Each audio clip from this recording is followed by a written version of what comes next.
الحمد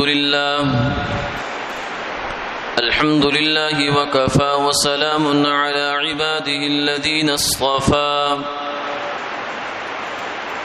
خصوصا على سيد الرسل وخاتم الأنبياء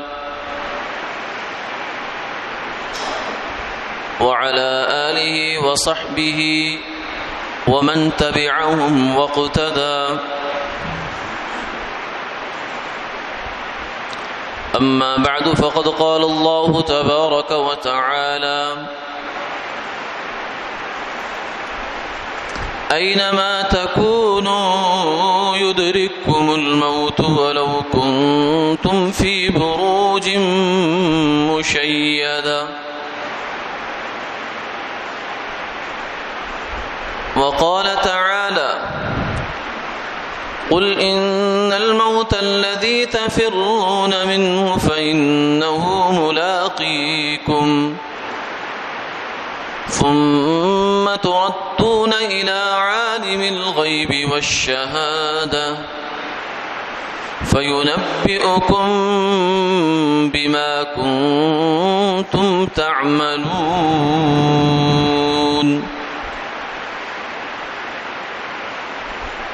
وقال تعالى: فلولا إذا بلغت الحلقوم وأنتم حينئذ تنظرون ونحن أقرب إليه منكم ولكن لا تبصرون. فلولا إن كنتم غير مدينين ترجعونها إن كنتم صادقين. فأما إن كان من المقربين فروح وريحان وجنة نعيم. وأما إن كان من أصحاب اليمين فسلام لك من أصحاب اليمين. وقال النبي صلى الله عليه وسلم: الكيس من دان نفسه وعمل لما بعد الموت، والعاجز من أتبع نفسه هواها وتمنى على الله الأماني. صدق الله العظيم وصدق رسوله النبي الكريم، ونحن على ذلك لمن الشاهدين والشاكرين والحمد لله رب العالمين. اللهم صل على سيدنا.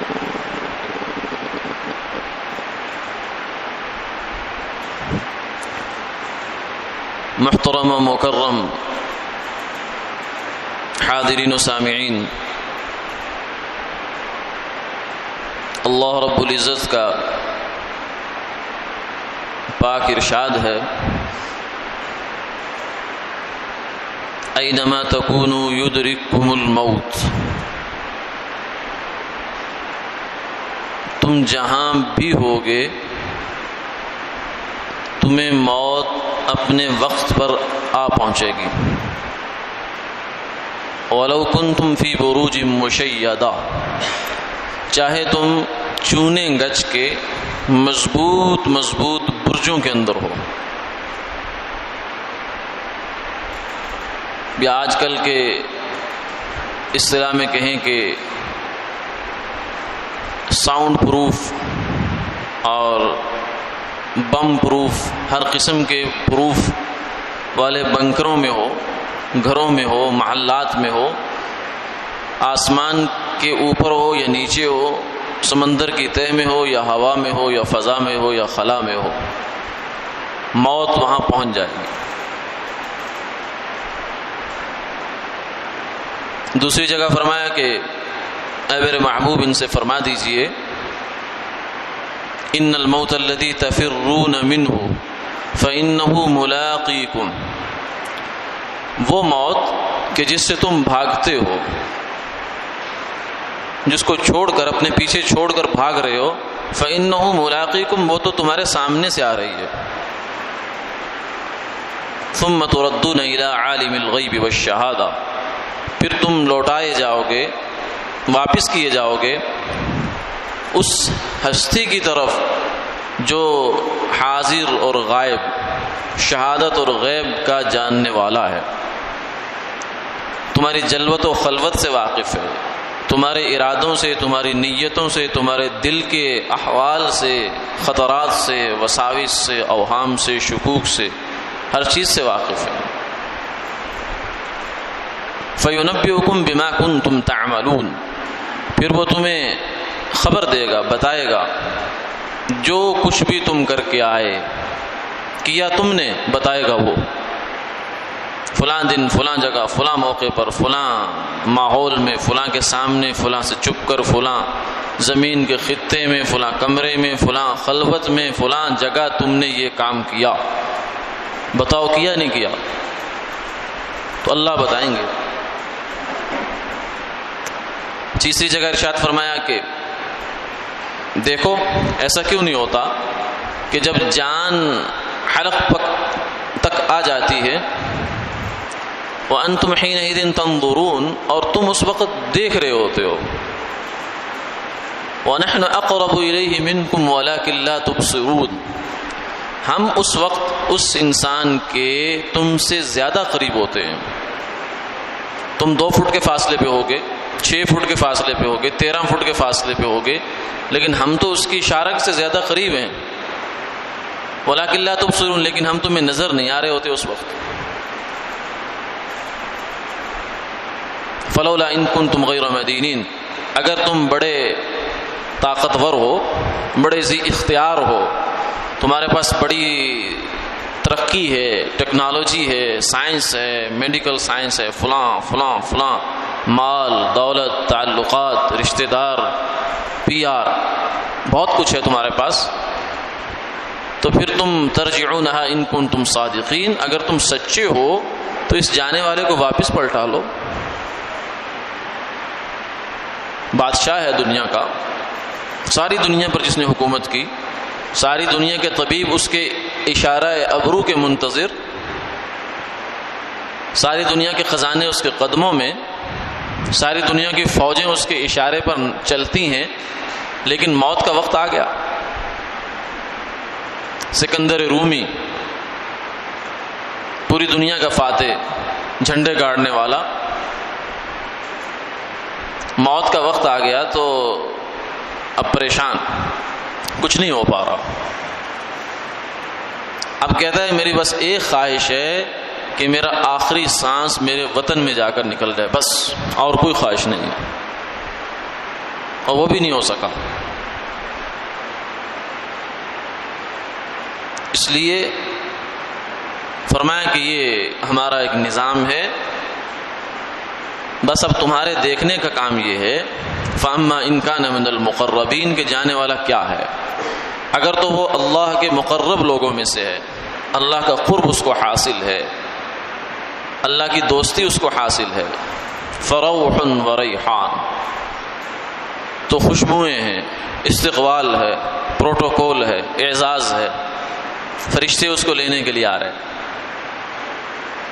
وَأَمَّا إِن كَانَ مِنْ أَصْحَابِ الْيَمِينَ، اور اگر وہ عام درجے کا نیک آدمی ہے، خصوصی قرب اللہ کا اس کو حاصل نہیں ہے، لیکن نیک آدمی ہے، فَسَلَامٌ لَكَ مِنْ أَصْحَابِ الْيَمِينَ، تو اس کے اوپر بھی سلامتی۔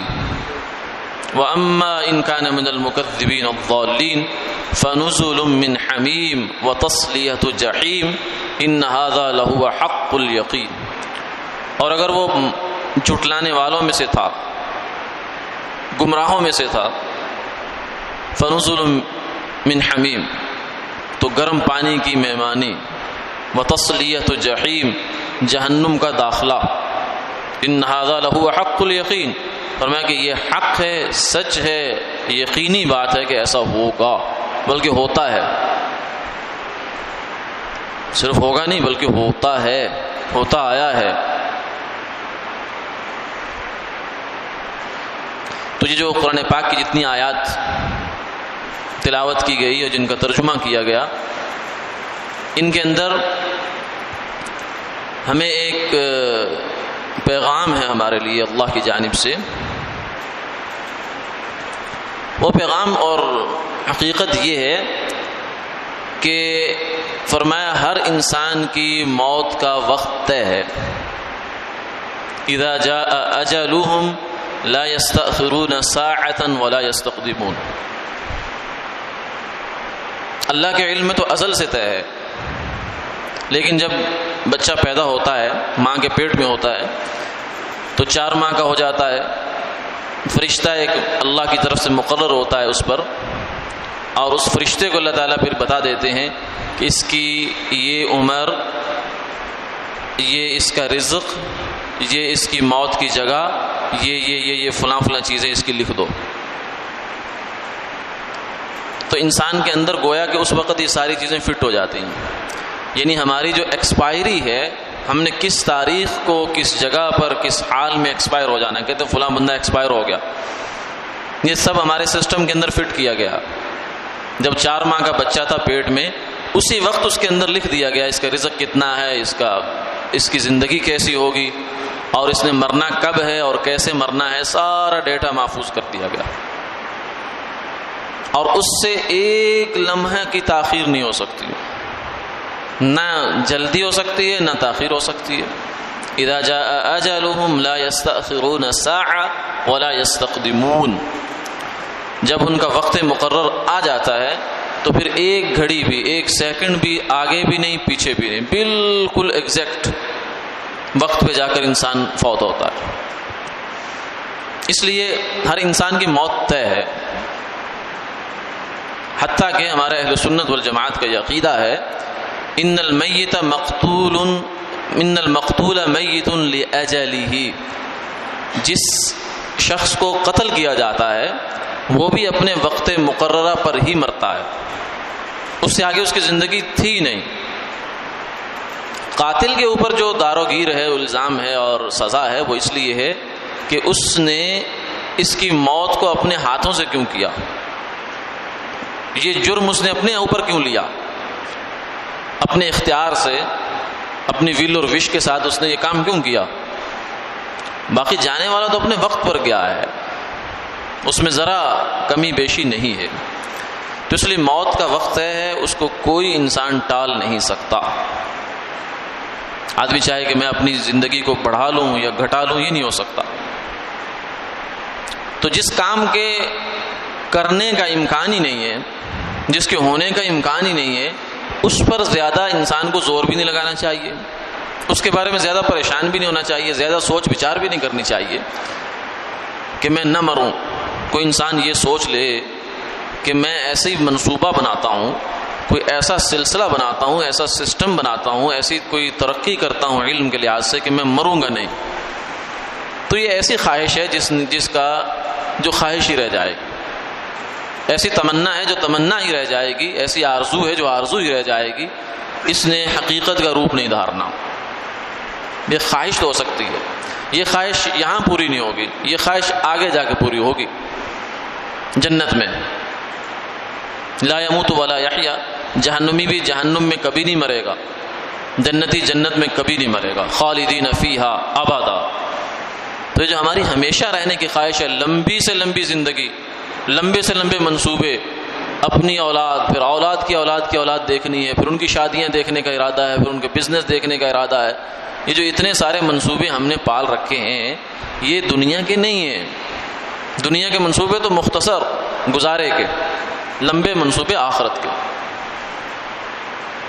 اور دنیا میں یہ موت جو ہے انسان کے لیے اللہ کی ایک نعمت بھی بن جاتی ہے،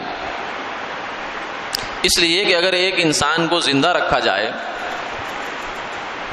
بہت زیادہ، یعنی اس سے پوچھا جائے کتنا زندہ رہنا چاہتا ہے، تو وہ کہے کہ میں 200 سال زندہ رہنا چاہتا ہوں، تو یہ زندگی ایک حد تک تو اس کے لیے راحت ہے، ایک وقت ایسا آئے گا کہ یہ زندگی اس کے لیے وبال بن جائے گی، چاہے اس کی صحت برقرار بھی ہے پھر بھی. اس کی وجہ یہ ہے کہ انسان اس دنیا میں اکیلا نہیں آیا، وہ اپنے ساتھ ایک ماحول لے کر پیدا ہوتا ہے، اور اس کے ساتھ چل رہا ہے. اس کے بہن ہیں، اس کے بھائی ہیں، اس کے بچے ہیں، اس کے عزیز ہیں، دوست ہیں، رشتہ دار ہیں، سارا ایک پورا سرکل ہوتا ہے اس کے ساتھ، سوشل سرکل ہوتا ہے. یہ انسان کی زندگی کی دلچسپی کی وجہ ہوتا ہے. اگر یہ سارے مر جائیں، اپنے اپنے وقت پر دوست مر گئے، رشتہ دار چلے گئے، عزیز چلے گئے، تعلق والے چلے گئے، اڑوس پڑوس والے سب خالی ہو گئے، سب چہروں کی جگہ نئے چہرے آ گئے. اب وہیں قائم ہے، 100 سال کا 150 سال کا بندہ ہو گیا، اور اس کے آس پاس کوئی ایسا شخص نہیں جو اس کے بچپن کا دوست ہو، کوئی ایسا آدمی نہیں جو اس کی نفسیات سمجھتا ہو، اس کی زبان سمجھتا ہو. ہمارا ایک دفعہ کشمیر کے ایک علاقے میں جانا ہوا، وہاں ایک بزرگ تھے، تو وہ کچھ 100 سال کے سے کچھ اوپر کے تھے، ان کے پوتے بھی فوت ہو گئے. اب آگے پڑپوتے سے بھی اگلی نسل جو ہے نا وہ ان کی خدمت میں تھی، اور ان کی جو زبان ہے اس زبان میں اور وہ جو بچے ان کے گھر میں ان کے آس پاس ہیں ان کی زبان میں بہت بڑا فرق ہو گیا. اب وہ صرف زندگی جی رہے ہیں بس، ورنہ زندگی میں ان کے لیے کوئی سامان نہیں ہے آس پاس دلچسپی کا. تو اس لیے انسان پھر ایک وقت ایسا آتا ہے کہ وہ کہتا ہے کہ اب میں اجنبی ہو گیا ہوں، اپنے گھر میں رہ کے اجنبی ہو گیا ہوں، لہذا یا اللہ مجھے لے جا. تو موت اللہ کی طرف سے نعمت بھی ہے. ایک بادشاہ نے خواب دیکھا کہ میرے سارے دانت گر گئے. ایک منجم کو بلایا، تعبیر دینے والے کو، کہ بتاؤ اس خواب کی کیا تعبیر ہے. تو اس نے کہا کہ بادشاہ سلامت، آپ کے سارے رشتہ دار آپ کے سامنے مر جائیں گے، آپ زندہ ہوں گے اور رشتہ دار سارے مر جائیں گے. بادشاہ کو غصہ آیا، اس کو سزا دی کہ تو کیسا احمق آدمی ہے، کیسی منحوس باتیں کر رہا ہے کہ میرے سارے رشتہ دار میرے سامنے مر جائیں گے، تو کیسی خواب کی تعبیر دے رہا ہے مجھے. اس کو نکلوا دیا. پھر دوسرا بندہ بلایا. دوسرے بندے کو پتہ چل گیا تھا کہ پہلے کے ساتھ یہ کام ہو چکا ہے، تو اس نے ذرا سمجھداری سے کام لیا. اس نے کہا کہ بادشاہ سلامت بہت اچھا خواب ہے یہ، اس میں کوئی نحوست والی بات نہیں ہے. بات یہ ہے کہ آپ کی عمر اپنے آپ کے سب عزیزوں سے لمبی ہوگی. جیسے کہ ہاں یہ ہوئی نا بات. حالانکہ بات تو یہ کی ہے، سب عزیز آپ کے آنکھوں کے سامنے مریں یا آپ سب سے زیادہ لمبے جئیں، بات تو ایک ہے. تو مسئلہ یہ ہے کہ اگر آدمی ایک زندہ بھی رہے تو اس کا ماحول جب زندہ نہیں رہے گا تو کیا فائدہ اس نے زندہ رہ کے کرنا. کیونکہ انسان جو ہے نا یہ معاشرت کے ساتھ وابستہ ہے، اس کی زندگی یہ اکیلی زندگی لے کر دنیا میں نہیں آیا، اکیلا نہیں رہ سکتا. تنہائی کا یہ مخلوق نہیں ہے، یہ لوگوں کے ساتھ ہی رہنا چاہتا ہے. اگر اپنے رشتہ دار نہیں بھی ہوتے پھر بھی انسان کوئی دوستی کا، کوئی رشتہ داری کا سرکل الگ سے بناتا ہے، اس کے بغیر گزارا نہیں ہے اس کا. تو اس لیے موسیٰ علیہ السلام کے پاس جب آئے حضرت اسرائیل علیہ السلام، بخاری شریف میں یہ واقعہ ہے، تو آ کر کہا کہ چلیے، حکم ہوا ہے کہ آپ کا وقت مقرر آ گیا ہے، چلیں. تو موسیٰ علیہ السلام جلالی پیغمبر تھے اللہ تعالیٰ کے، تو آپ نے اسرائیل کو ایک تماشا دے مارا کہ تو نے یہ کیا بات کر دی. تو وہ واپس گئے اللہ تعالیٰ کے پاس اور جا کر کہا کہ یا اللہ وہ تو آپ کے کلیم تو واپس آنے ہی نہیں چاہتے، آپ نے مجھے کام بھیج دیا. تو فرمایا اچھا جاؤ ان سے جا کر پوچھو کہ آپ زندہ رہنا چاہتے ہیں، اور تو ایسا کریں ایک بیل کی پشت پر ہاتھ رکھ دیں، اس کے نیچے جتنے بال آئیں گے اتنے سال آپ کو مل جائیں گے. تو موسیٰ علیہ السلام نے پوچھا پھر کیا ہوگا؟ فرمانے لگے پھر تو موت تو پھر بھی آئے گی، موت تو پھر بھی آئے گی. یعنی اگر 1000 سال بھی 1000 بال بھی اس کے نیچے آیا ہے تو 1000 سال بعد مرنا تو پھر بھی پڑے گا. کل من علیہا فان کل نفس ذائقۃ الموت، ہر ایک جانے والا ہے، ہر ایک نے موت کو چکھنا ہے. تو فرمایا اچھا اگر یہ بات ہے تو پھر ابھی چلو، اگر موت سے چھٹکارا نہیں ہے تو پھر ابھی چلو.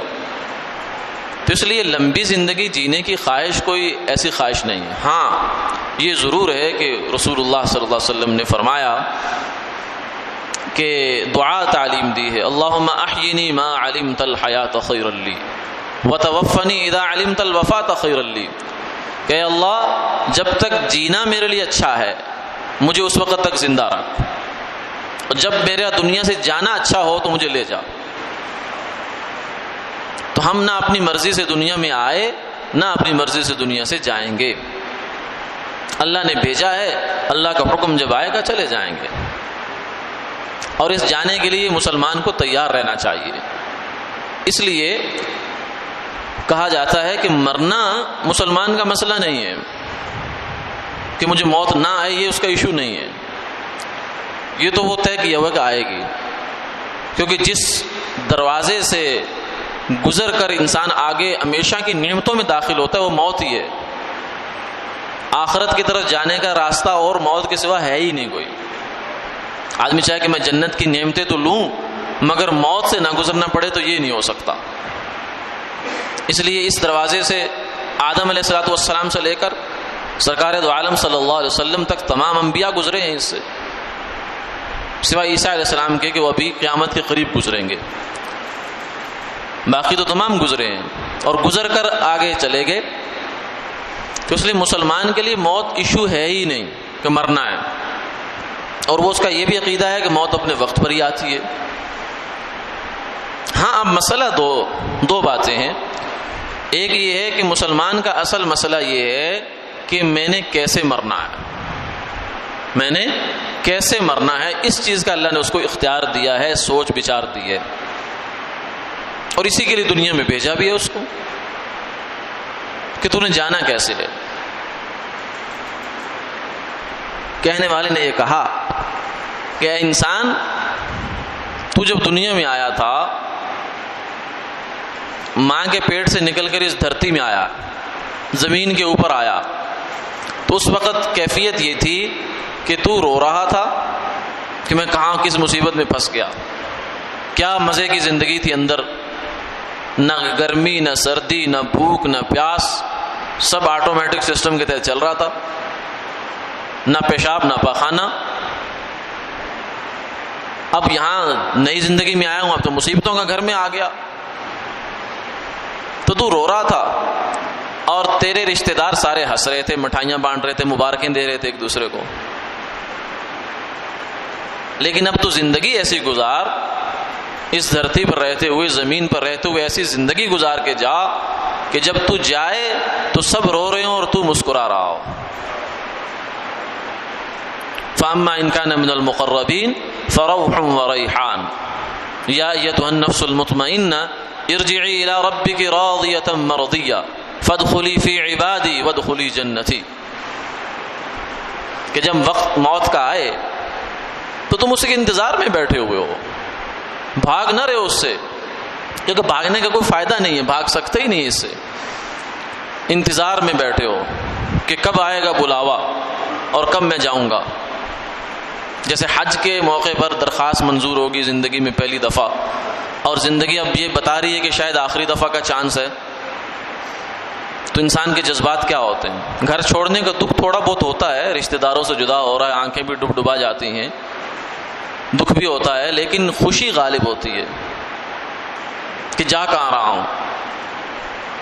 ایسے ہی اللہ کو ایسے راضی کرے انسان اس دنیا میں رہتے ہوئے. مسلمان کا اصل مسئلہ یہ ہے، یہ مسئلہ نہیں ہے کہ موت سے جان کیسے میری چھوٹ جائے، یہ تو فضول خواہش ہے، فضول کوشش ہے کہ ایسے جائے کہ اللہ کی جانب سے استقبال ہو.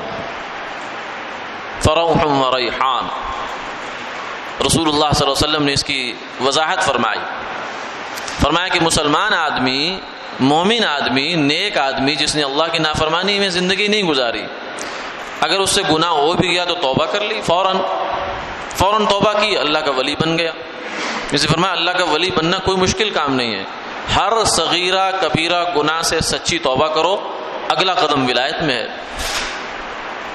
اور جب دوبارہ گناہ ہو جائے شامت اعمال سے تو فوراً توبہ کر لیں. جسے وضو ٹوٹا دوبارہ وضو کر لیا، تو دوبارہ باوضو ہو گئے. تو توبہ پر قائم رہنا تو باوضو رہنے سے زیادہ آسان ہے. وضو کرنے کے لیے پھر بھی آپ کو وقت نکالنا پڑے گا، محنت مشقت ہے، سردی میں جو ہے وہ ٹھنڈ لگتی ہے، لیکن توبہ کرنے میں کون سی دیر لگتی ہے؟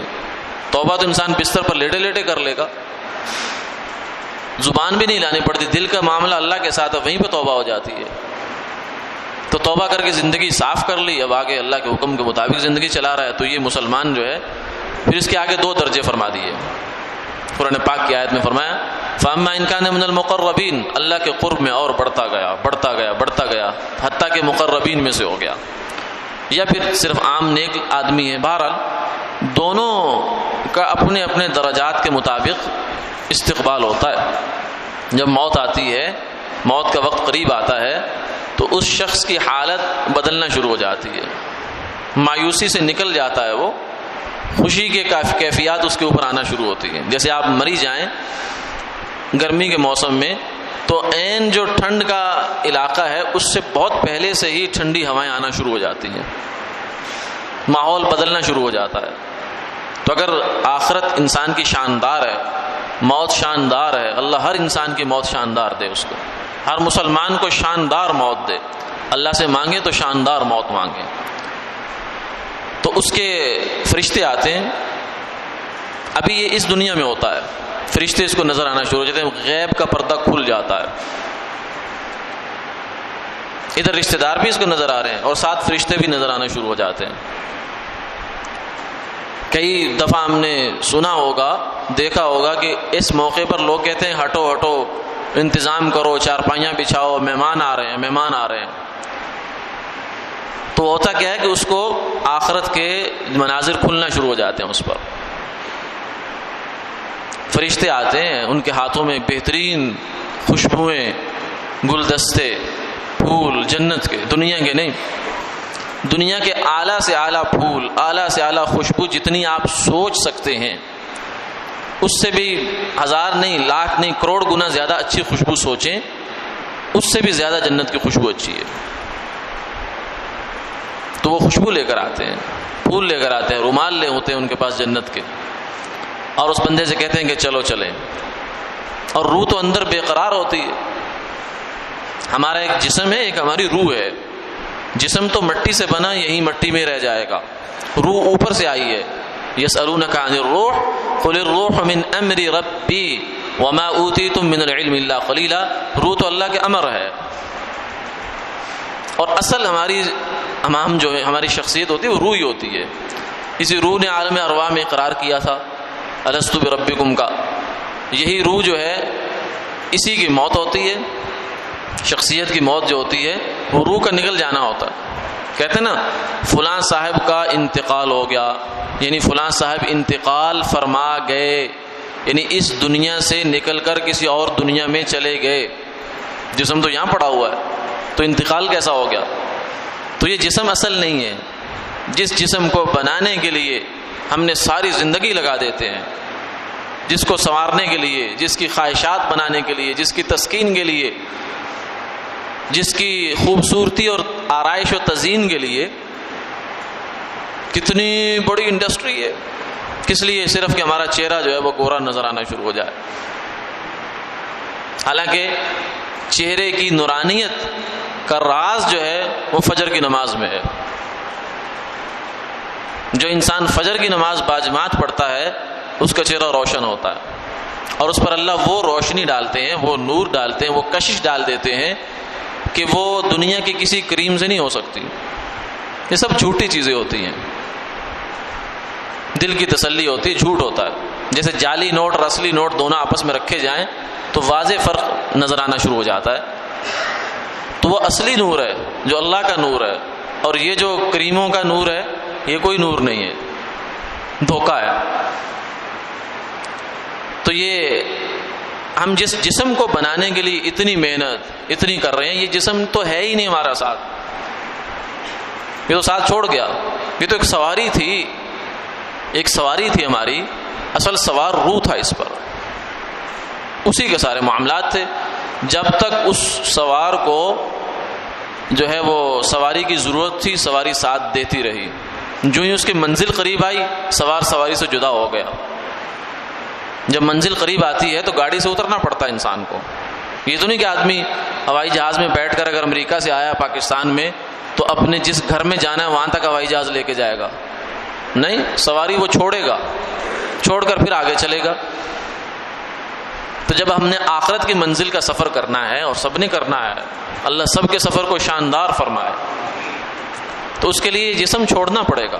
اس لیے اس جسم کو اپنی ایک ضرورت کی حد تک کی اہمیت دینی چاہیے، اس سے زیادہ اس کی اہمیت دینے کی ضرورت نہیں ہے. اس کو ہماری اب کی کیفیت یہ ہے کہ ہماری ساری محنت کوشش جسم کے اوپر ہی لگ رہی ہیں. اس لیے موت کے وقت افسوس بہت زیادہ ہوگا کہ جس کو بنانا تھا اس کو بنایا نہیں، اور جس کو چھوڑ جانا تھا اسی کو بناتے رہے. جیسے کوئی طالب علم امتحانی حال میں جائے، پچھلا سارا دن محنت کرتا رہا ہے، وہ رات بھی جاگتا رہا، لیکن صبح جا کر دیکھا تو پرچہ تھا فزکس کا اور تیاری ہوتی رہی ریاضی کی، تو کیا حال ہوگا بیچارے کا. غلطی لگی، اس کو مسٹیک ہو گئی، ڈیٹ شیٹ پڑھنے میں اس سے غلطی ہو گئی، اس نے نہیں پڑھ پایا کہ میرا پرچہ کل کس چیز کا، یا غلطی سے اوپر نیچے نظر جو ہے وہ پھسل گئی، اس نے تیاری ساری وہ کر دی. اب اس کو دیکھے کس حال میں ہوگا بیچارہ. تو جس انسان نے ساری زندگی جسم پر لگا دی، روح کو اس نے پوچھا ہی نہیں کہ تو کیا ہے، تیری غذا کیا ہے، تجھے کیا چاہیے، تجھے ذکر چاہیے، تجھے تلاوت چاہیے، تجھے نماز چاہیے، تجھے نیک ماحول چاہیے، تجھے اللہ اللہ چاہیے، اس نے پوچھا ہی نہیں، جانا ہی نہیں ہے بالکل بھی. تو اس کا حال بیچارے کا یہی ہوگا. اس کے پاس جو فرشتے آئیں گے پھر اور حالت میں آئیں گے، کیونکہ جیسی روح ہے اس کو لینے والے ویسے فرشتے. محاورہ سنتے ہیں نا، جیسی روح ویسے فرشتے. تو روح اگر پاکیزہ ہے، معطر ہے، منور ہے، جنتی ہے، تو فرشتے بھی وہ والے، اور ایسا اس کو استقبال کریں گے. فرمایا کہ مومن کی روح جو ہے وہ ایسے نکلے گی جیسے مکھن سے بال نکلتا ہے. وہ تو پہلے بھی بےتاب بیٹھا ہے، پرندہ پنجرے کے اندر پھڑپڑا رہا ہے، جو ہی دروازہ کھلا وہ فوراً نکلا، ہو گیا، اس نے پلٹ کے دیکھے ہی نہیں پنجرہ کہاں ہے. اور جو بیچاری گندی روح ہے جس کے اوپر محنت نہیں کی، اس نے جسم پر ہی محنت کرتا رہا، تو اس کو فرشتہ جو لینے والا آئیں گے وہ بھی اسی جیسے ڈراؤنے، ان کے منہ پر نقاب اور ان کی آنکھیں ایسے جیسے شرارے ہوتے ہیں آگ کے، ان کے ہاتھوں میں گرز ہیں ہتھوڑے جہنم کے. کہیں گے اخرج اخرج ایھا النفس الخبیث، اے خبیث جان نکل. اور وہ بھاگتی پھرے گی، چھپتی پھرے گی، پھر اس کو ماریں گے. فرمایا کہ ایک روئیں کے نیچے جان چھپتی ہے، اس کو وہاں سے نکالا جاتا ہے، وہاں سے نکالا، وہاں سے نکالا، نکالتے حتیٰ کہ اس کو آخر میں نکالا. جو نیک روح تھی اسے جنت کے کپڑے میں لپیٹا، اس کو پورا پروٹوکول دیا، پھر فرشتے لے کر نکل گئے اوپر. اور جو بری روح ہے اس کو جہنم کے کپڑے میں، ایک سیاہ کپڑے میں لپیٹا جاتا ہے اور لے کر نکل جاتے ہیں. تو اصل مسئلہ یہ ہے، اصل مسئلہ موت نہیں ہے. آج کل چونکہ ایک ماحول بنا ہوا ہے، کچھ اموات ہو رہی ہیں وبا سے، اللہ تعالیٰ حفاظت فرمائے. اس سلسلے میں جو احتیاط ہے ممکن ہے وہ بھی کرنی چاہیے. احتیاط موت سے نہیں بچاتی، احتیاط حادثے سے نہیں بچاتی. احتیاط صرف اس لیے ہوتی ہے کہ حادثے سے پہلے ہمیں اطمینان ہو جائے، ہمیں کچھ نہیں ہوگا انشاءاللہ، کیونکہ ہم نے احتیاط کر لی ہے. اور حادثہ ہونے کے بعد ہمیں افسوس نہ ہو کہ ہم نے احتیاط نہیں کی تھی. ہوتا ہے وہی جو منظور خدا ہوتا ہے، اس پر انسان کا یقین ہونا چاہیے. ہاں احتیاط کریں گے کیونکہ اللہ کا حکم ہے. قید و توکل، حضور نے فرمایا کہ اونٹ باندھو رسی سے، پھر توکل کرو اللہ پر. یہ حکم ہے. احتیاط ہمارا عمل میں ہوگی، لیکن عقیدہ میں ہمارا یہ ہوگا کہ اللہ کا جو حکم ہے وہی ہونا ہے. اور اصل مسئلہ مومن کا، مسلمان کا مرنے کا نہیں ہے. اصل مسئلہ یہ کہ کیسے مرنا ہے، میرے پاس موت کی تیاری ہے یا نہیں ہے. ایسا نہ ہو کہ اس موت کے اس ماحول میں، فارسی کا ایک مصرع ہے، مرگ امبو جشن دارد، جب زیادہ اموات ہوتی ہیں تو ایک جشن کا سما پیدا ہو جاتا ہے، یعنی غفلت کا سما پیدا ہو جاتا ہے کہ لوگوں کی موتیں گنتے گنتے، فگر گنتے گنتے آج اتنے ہو گئے. آج کل لوگ بھائی تو کیا کر رہا ہے، لوگ تو جا رہے ہیں، جو بچ رہے ہیں وہ بچ رہے ہیں، مسئلہ تو تمہارا ہے، تم کس حال میں کھڑے ہو. اگر ابھی آ جائے موت کا فرشتہ، چاہے وہ کورونا کی شکل میں ہی ہو، یہ بھی بعض حضرات نے کہا، بعض لوگ کہتے ہیں کہ جب اسرائیل علیہ السلام کو اللہ نے یہ کہا نا کہ تو نے لوگوں کی روحیں قبض کرنی ہے اور ہر حال میں، ہر عمر میں، ہر خطے میں، ہر ملک میں کرنی ہے، تو اس نے کہا کہ یا اللہ یہ میری ذمہ داری کیا لگا دی؟ یہ کوئی قرآن حدیث کی بات نہیں، ویسے ایک سمجھانے کے لیے بات ہے۔ تو فرمایا کہ تم بے فکر کیا ہوا؟ انہوں نے کہا جی لوگ مجھے تو لعن طعن کریں گے، بد دعائیں دیں گے، میں بے فکر ہو جاؤ، میں ایسا نظام بناؤں گا، ایسا اسباب کا پردہ ڈالوں گا کہ تیری طرف کسی کا دھیان ہی نہیں جائے گا۔ کوئی کہے گا ہارٹ اٹیک سے مرا، کوئی کہے گا فلاں سے مرا، کوئی کہے گا کرونا سے مرا، کوئی کسی سے مرا، حالانکہ یہ سب اسرائیلی کے نام ہے، یہ سب اسرائیل کے نام ہے، ہارٹ اٹیک اسی کا ایک نام ہے۔ یعنی ہر وہ سبب جو انسان کو موت کے منہ میں لے گا وہ اسرائیلی ہے۔ تو اب اسرائیل تیرے پاس کس حال میں آ جائے، کب آ جائے، تو گارنٹی لے کر تو نہیں کھڑا کہ میں نے اتنی موت لکھا کے زندگی لکھا کے آیا ہوں، اس لیے اپنی فکر کرو۔ یا ایھا الذین آمنوا علیکم انفسکم، اے ایمان والو اپنی پہلے خبر لو۔ لوگوں کو دیکھتے رہے، لوگوں کے بارے میں تبصرے بھی کرتے رہے، سنتے رہے، سمجھتے رہے، لیکن اپنی فکر نہ کی، تو خدا نہ کرے کہ ایسا وقت ہو کہ موت کا فرشتہ آ جائے، اور ایسا وقت تو زیادہ فکر کا ہوتا ہے کہ جب آپ کا پڑوس سے جنازہ اٹھ رہا ہے، آپ کے دوستوں میں سے کسی کا جنازہ اٹھ گیا، کسی کا باپ جا رہا ہے، کسی کی ماں جا رہی، تو یہ تو اور زیادہ فکر مندی کا وقت ہے۔ نہ یہ کہ اس وقت کو اور زیادہ انسان یہ ٹی وی پر کھڑے ہو کر اور دائیں بائیں لا یعنی مشاغل میں صرف کرتا رہے۔ جتنا وقت ہمارا سکرین پر گزر رہا ہے، یہ اگر گناہ نہیں ہے تو ثواب بھی نہیں ہے، لا یعنی ہے۔ تو اس وقت کو زیادہ سے زیادہ اپنے اعمال میں گزارنا چاہیے، اور ایسی تیاری کر کر ہمیں ہر وقت بیٹھنا چاہیے کہ اگر ابھی آ جائے بلاوا تو ہم بالکل تیار ہوں۔ اللہ تعالیٰ عمل کی توفیق عطا فرمائے، آمین آمین یا رب العالمین۔